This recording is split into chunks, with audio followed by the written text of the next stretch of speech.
Tư duy 5%, tấm vé danh dự dẫn lối thành công bền vững trong trading. Trước khi chúng ta bắt đầu, nếu bạn thật sự khao khát thay đổi cuộc đời mình qua trading, hãy nhấn nút theo dõi và gia nhập cộng đồng những người không ngừng phát triển và chinh phục chính mình.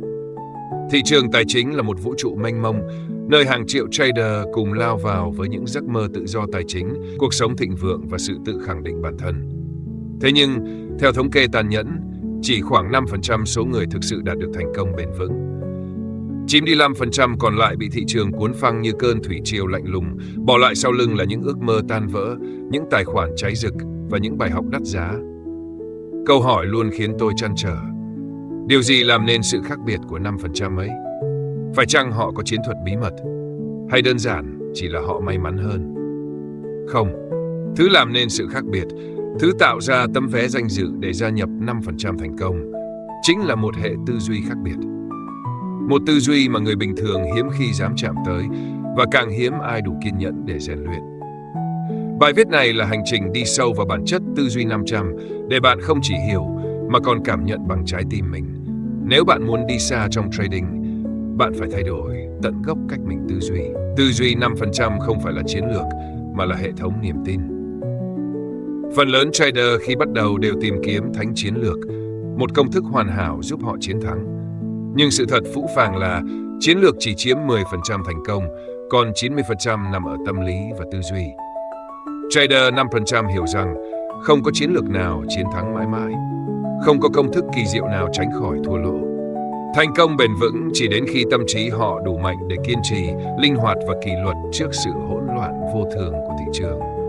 Họ không tin vào cái chắc chắn, họ tin vào khả năng thích ứng, họ tin vào việc học hỏi không ngừng, họ tin vào giá trị dài hạn thay vì kết quả ngắn hạn.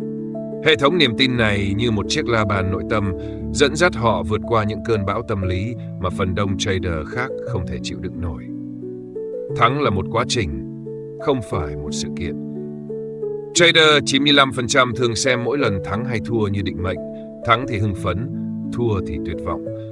Nhưng trader 5% biết rằng một giao dịch chỉ là một điểm dữ liệu trên đường cong thành công. Không có một lệnh thắng nào biến bạn thành thiên tài, không có một lệnh thua nào biến bạn thành kẻ thất bại. Tư duy 5% đòi hỏi bạn nhìn toàn bộ quá trình giao dịch như một dự án dài hạn, nơi mỗi lệnh chỉ như một viên gạch xây nên tỏa thành vững chắc. Mỗi lần thất bại là một lần củng cố, mài giũa kỹ năng, nâng cấp tư duy. Họ không chạy theo kết quả tức thời, họ đầu tư vào quá trình tiến hóa của chính mình.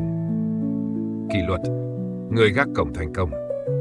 Bạn có thể có hệ thống giao dịch tốt, có phân tích sắc bén, nhưng nếu thiếu kỷ luật, tất cả sẽ sụp đổ. Trader 5% không giao dịch khi cảm xúc lên ngôi. Họ không vượt quá rủi ro cho phép. Họ không gồng lỗ với hy vọng mù quáng. Họ hiểu rằng bản năng sinh tồn trong trading không đến từ sự liều lĩnh mà từ kỷ luật thép. Kỷ luật với quy tắc, kỷ luật với quản lý vốn, kỷ luật với cảm xúc. Mỗi quyết định của họ như một đường kiếm vững vàng, không run rẩy, không chần chừ. Kỷ luật chính là chiếc áo giáp bảo vệ họ khỏi chính sự tự hủy của bản thân. Thoát khỏi vòng luẩn quẩn của cảm xúc.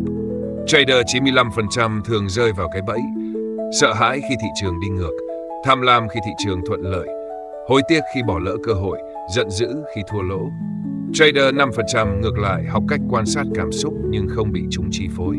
Họ hiểu rằng trading là trò chơi của lý trí, không phải của trái tim. Họ rèn luyện tâm trí như một thiền giả, chấp nhận rằng thua lỗ là một phần của trò chơi, không đồng nhất bản thân với kết quả giao dịch, thực hành sự bình thản trong cả thắng lẫn thua. Trong thế giới đầy hỗn loạn, sự điềm tĩnh chính là siêu năng lực, tư duy xác suất, thay vì tư duy đúng, sai. Thị trường không có đúng, sai tuyệt đối. Mỗi lệnh giao dịch đều chứa đựng xác suất thành công và thất bại. Trader 5% nghĩ như một nhà toán học, họ tìm kiếm lợi thế, S, một xác suất thắng cao hơn thua. Họ hiểu rằng ngay cả lợi thế tốt nhất cũng không đảm bảo chiến thắng mỗi lần. Họ chấp nhận chuỗi thua liên tiếp mà không lung lay niềm tin vào hệ thống của mình. Tư duy xác suất giúp họ giữ cái đầu lạnh, tránh rơi vào tâm lý cực đoan chỉ vì vài kết quả ngẫu nhiên. Bạn không cần đúng 100%, bạn chỉ cần đúng đủ nhiều và quản lý rủi ro đủ tốt để chiến thắng theo thời gian. Phát triển bản thân trước khi phát triển tài khoản. Trader 95% tập trung vào tăng số dư tài khoản càng nhanh càng tốt. Trader 5% tập trung vào tăng trưởng bản thân, kiến thức, tâm lý, tư duy, kỷ luật.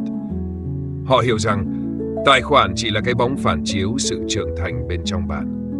Nếu bạn chưa đủ trình độ, chưa đủ tư duy, việc tài khoản phình to chỉ giống như đổ nước vào một bình rò rỉ, sớm muộn cũng cạn kiệt. Thành công trong trading không phải là trò chơi may rủi, nó là trò chơi của sự phát triển bản thân sâu sắc, liên tục và cho chủ đích. Chấp nhận sự cô đơn và khác biệt. Để đi được con đường 5%, bạn phải chấp nhận sự thật đau đớn. Bạn sẽ đơn độc. Bạn sẽ khác biệt trong cách nghĩ. Bạn sẽ khác biệt trong cách hành động. Bạn sẽ khác biệt trong cách phản ứng trước biến động. Sẽ có lúc bạn nghi ngờ chính mình. Sẽ có lúc bạn muốn từ bỏ để hòa nhập với số đông. Nhưng hãy nhớ, số đông không sai, chỉ là họ không phù hợp với hành trình bạn đã chọn. Hãy mạnh mẽ bước đi trên con đường ít người dám chọn, vì chỉ có ở cuối con đường đó, thành công bền vững mới thực sự chờ đón bạn. Lời kết. Tư duy 5% không phải là đặc ân dành cho một số ít người may mắn. Nó là thành quả của sự lựa chọn, sự nỗ lực, sự tự rèn luyện không ngừng.